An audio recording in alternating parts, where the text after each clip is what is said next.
Persib Bandung akhirnya memperoleh kemenangan 3-0 dengan Persipura Jayapura, dan ini merupakan kemenangan yang cukup besar, dan terakhir bulan November ya Persib Bandung bisa mencetak 2 gol lebih, dan ini untuk Persipura secara berturut-turut 2 pertandingan kemasukan 3 gol tanpa mencetak gol.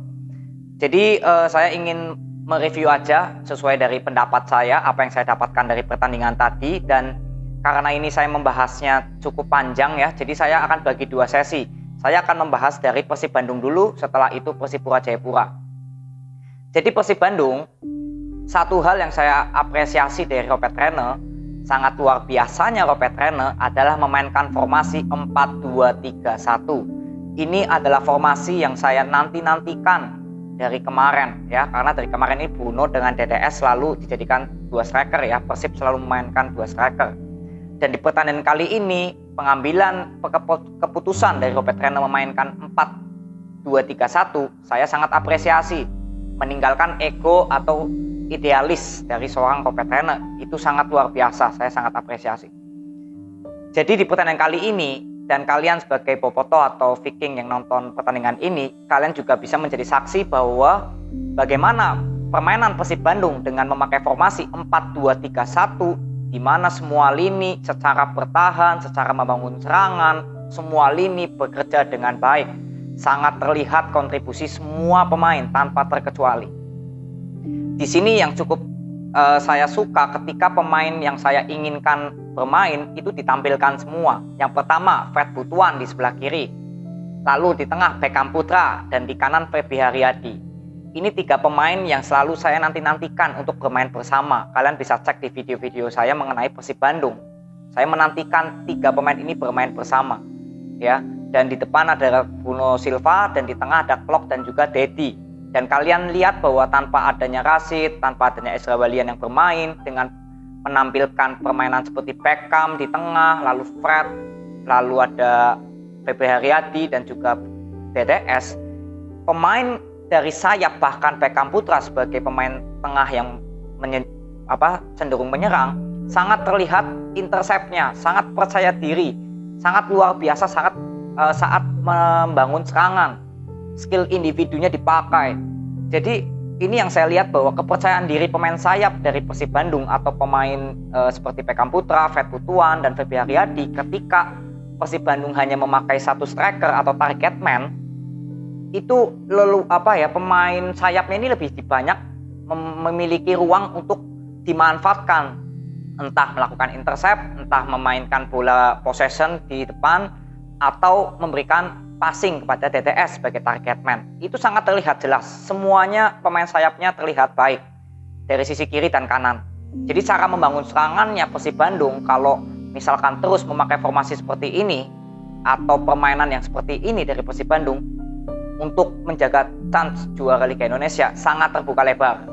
Ini yang bisa saya jamin ya, karena saya benar-benar melihat permainan Persib Bandung yang di luar dari permainan seperti biasanya. Ini sangat luar biasa kalau saya lihat permainan dari Persib Bandung, cara melakukan penyerangannya. Gak di situ juga, cara melakukan pertahanannya Persib Bandung sangat luar biasa juga. Kenapa? Karena dengan memakai formasi 4-2-3-1, di mana Feby Haryadi dan Fred Butuan saat bertahan ikut membantu, ya, dan melakukan pressing juga. Untuk Beckham Putra dan DTS juga melakukan pressing, sehingga Fred Butuan dan Feby Haryadi ada waktu untuk mundur. Dan ketika pemain dari Persipura masuk ke lini tengah, yang melakukan pressing terlebih dahulu itu Deddy Kusnandar atau Klok. Sisanya Fred Butuan dan Feby Haryadi menjaga lini kiri dan kanan agar pemain sayap dari Persipura Jayapura nggak banyak melakukan intercept. Karena kita ketahui bahwa Persipura permainan sayapnya ini luar biasa, dan itu bisa dibaca oleh Robert Rene. Nah, ini baru saya sangat setuju. Strategi yang dilakukan oleh Robert Rene ini sangat terlihat. Karena saya juga mencatat lumayan banyak juga strategi dari Robert Rene. Baru pertama kalinya saya setelah November ya, baru bisa melihat strategi Robert Rene yang cakep, yang luar biasa. Ya, jadi saat melakukan pertahanan, Persib Bandung pun ya rapat sekali. Pemain sayapnya ikut mantu sampai ke belakang, dan ketika Persipura gagal melakukan bola possession atau passing-passing banyak yang salah, di counter attack-nya juga gampang oleh Persib Bandung karena masih ada Beckham Putra dan Bruno Silva di babak pertama, DDS ya, David da Silva. Jadi untuk melakukan counternya juga dapat, passing long ball-nya juga dapat. Dan yang bekerja keras di pertandingan kali ini, semua pemain terlihat bekerja keras, sangat terlihat saat membangun pertahanan dan juga penyerangan.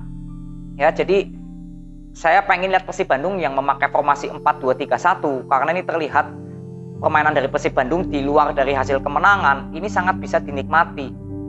Ya, dan ini cocok lah untuk cara permainan dari Persib Bandung, pemain skill individu dari pemain sayap, tengah, semuanya ada dan memakai formasi yang cocok pun semua lini juga berkontribusi.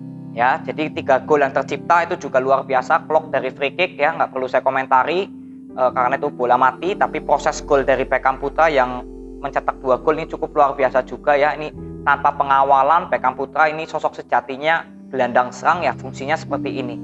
Tiba-tiba datang dari segala arah langsung melakukan finishing goal. Ya, jadi ini kemenangan 3-0 untuk Persib Bandung. Selamat untuk Boboto dan Viking, kalian mendapatkan 3 poin dan semoga ini bisa dipertahankan untuk Kopetrenne di pertandingan kedepannya karena kita ketahui persaingan di juara Liga Indonesia sudah semakin ketat ya. Jadi jangan banyak-banyak memakai formasi 4-4-2 lagi ya, tapi 4-2-3-1 kalau menurut saya sangat bagus lah Persib Bandung. Lalu kita next bahas Persipura Jayapura. Persipura Jayapura ini kembali lagi kalah 0-3 ya. Kembali lagi ke masukan 3 dan tanpa mencetak gol. Nah, sebenarnya di awal-awal babak pertama ya, katakan menit awal saya menit 25 itu kan memang Clock sudah mencetak gol dulu ya. Jadi Persipura sudah ketinggalan 0-1. Permainan dari Persipura Jayapura ini baik saat melakukan penyerangan. Bola long ball-nya memang masih ada, tapi nggak terlalu banyak lah seperti kemarin lawan Barito. Sudah mulai merubah lah sistem permainannya, itu sangat terlihat. Sudah lebih rapi cara membangun serangannya. Cuma yang saya sayangkan ya, pemain dari Persipura Jayapura banyak yang terlalu lama menggiring bola, banyak yang terlalu lama untuk melakukan skill individu. Dan kalian harus sadari, ketika kalian lama membawa bola atau memegang bola tanpa cepat memberikan passing, membuat pertahanan dari Persib Bandung sudah cepat mundur untuk ke belakang. Ketika pemain Persib Bandung sudah kumpul di belakang rapat, kembali lagi di sini permasalahan Persipura. Walaupun banyak peluang ya dari Persipura Jayapura, tapi berapa kali serangan dari Persipura Jayapura justru lebih susah karena tadi itu faktor pemain Persipura ini banyak yang terlalu lama memegang bola atau membawa bola. Misalkan lebih banyak passing cepat gitu ya. Mungkin pertahanan Persib Bandung belum serapat yang jika Persipura melakukan passing cepat. Ya, tapi walaupun di babak pertama Persipura ada 5 peluang ya, di mana yang sebenarnya itu cukup bagus ya, Pahabol shoot ke tangkis, lalu ada Rame Rumakik nih nge-shoot juga kena tiang, lalu ada Vergonzi yang bolanya diangkat ke atas tapi masih bisa diselamatkan oleh Ahmad Jufrianto ya, dan juga ada Vergonzi kembali yang heading. Jadi ada 5 peluang yang hampir mencetak gol lah, presentasinya paling tinggi. Jadi sebenarnya untuk masalah penyerangan dari Persipura Jayapura itu nggak ada masalah yang saya lihat di babak pertama. Nah, masuklah kita ke babak kedua. Kenapa Persipura Jayapura yang saya lihat penyerangannya bagus tapi pertahanannya ada sedikit bermasalah ya. Ini sebenarnya nggak jauh-jauh seperti lawan Barito kemarin. Ketika pemain Persipura banyak menyerang dan nggak berhasil gitu ya melakukan variasi serangannya putus nih. Pemain Persipura nggak banyak yang membantu mundur. Pemain tengahnya juga telat mundur. Pemain sayapnya juga nggak ikut membantu sampai ke belakang. Nah, ini perbedaan dari Persib Bandung dan Persipura cara bertahan. Sebenarnya kedua tim ini ya, Persipura dan Persib Bandung, cara melakukan penyerangan dan pertahanan itu sebenarnya sama yang saya lihat. Hanya bedanya ketika melakukan pertahanan, Persib Bandung pemain tengah dan pemain sayapnya langsung cepat mundur. Kalau pemain Persipura Jayapura ini sedikit lambat untuk membantu ke pertahanan. Di luar dari kemasukan 2 gol ya di babak kedua, tapi berapa peluang yang hampir dimanfaatkan oleh Persib Bandung menjadi gol karena pemain tengah dari Persipura Jayapura kosong ya, lambat untuk membantu ke pertahanan. Kalau untuk masalah penyerangan saya nggak banyak komentar lah, udah baik. Long ball-nya walaupun masih ada tapi ya sudah, nggak terlalu banyak lah, is okay. Lalu shoot dari luar kotak penalti juga, misalkan 5 shoot ya 3-nya on target. Jadi ada perkembangan yang bagus cara penyerangan dari Persipura Jayapura. Tapi memang yang disesalkan tidak ada yang terjadi gol ya. Tapi ya inilah sepak bola ya. Banyaknya peluang belum bisa mencetak gol, tapi sedikitnya peluang dari musuh kadang justru yang gampang mencetak gol, yaitulah sepak bola. Tapi intinya untuk kedepannya, saya nggak bahas masalah Persipura menang atau kalah ya di pertandingan lawan Persib ini. Yang saya ingin fokuskan cara pertahanan dari Persipura Jayapura. Kalau penyerangan sudah bagus, saya melihat Persipura sudah baik. Ya, walaupun Vergonzi di sini kontribusinya walaupun ada peluang sebenarnya nggak terlihat banget lah. Yang terlihat banget itu Kamai Rumakik dan juga Yohanes Pahabol ya, yang paling terlihat menurut saya, dan juga Nelson Alom. Walaupun di sini nggak ada Matsunaga, tapi ya Yoku sudah bermain cukup baik ya menurut saya. Tapi ya itu kembali lagi di lini pertahanannya. Saat membangun pertahanan, Persipura Jayapura pemain tengah dan sayapnya harus lebih cepat lagi membantu atau membackup pertahanan Persipura. Ketika M. Tahir bermain, itu memang terlihat sektor tengah dari Persipura Jayapura lebih hidup. Tapi di saat melakukan pertahanan, M. Tahir aja nggak cukup untuk membantu ke pertahanan. Harus ikut pemain sayap dan pemain tengah lainnya harus ikut membantu sampai ke belakang. Dan yang terlihat gol yang ketiga dari Beckham Putra ya, yang benar-benar lost tanpa ada pengawalan, itulah bukti bahwa pemain dari Persipura Jayapura di sektor tengahnya nggak ada yang mengkawal pemain dari Persib Bandung. Sehingga Beckham Putra bahkan 2 kali lolos untuk mencetak gol. Itu kan nggak ada yang mengkawal itu Beckham Putra.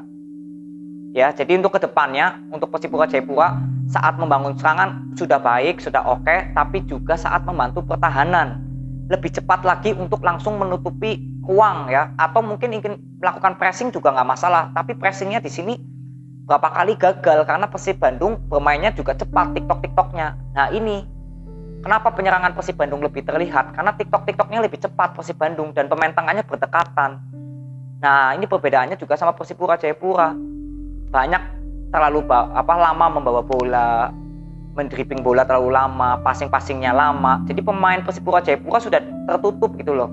Persib Bandung juga sudah balik rapet defense-nya. Ya. Jadi untuk evaluasinya untuk Persipura Jayapura, walaupun ini kalah 2 kali berturut-turut, harus tetap optimis karena saya yakin Persipura secara visi dan misi ini masih ada. Tinggal diperkembangkan lagi strategi dari pelatih. Tetap dengarkan arahan dari pelatih, tetap nurut gitu ya, tetap jangan panas gitu ya, tapi kalem gitu, jangan terlalu gampang temperamen di pertandingan juga terlihat ya, jangan, tetap bermain sesuai dari hati aja. Secara penyerangan sudah bagus untuk Persipura Jayapura, tinggal pertahanannya lebih cepat lagi untuk menutupi pergerakan dari musuh. Itu kunci untuk nanti Persipura Jayapura di pertandingan selanjutnya ya. Jadi tetap semangat untuk Persipura Jayapura. Jadikan kekalahan sebagai pembelajaran untuk di pertandingan kedepannya. Jangan kekalahan ini dijadikan sebagai down ya, visi dan misinya hilang, jangan. Tapi jadikan sebagai pembelajaran agar di pertandingan kedepannya jangan sampai terjadi lagi kemasukan seperti ini ya, dan mencetak gol kalau bisa, karena 2 pertandingan terakhir Persipura belum mencetak gol ya. Jadi optimis untuk Persipura Jayapura, kekalahan jadikan sebagai pembelajaran untuk kedepannya. Jadi kita nanti ketemu di review untuk Persipura Jayapura dan juga Persib Bandung. Sampai ketemu di video berikutnya. See you.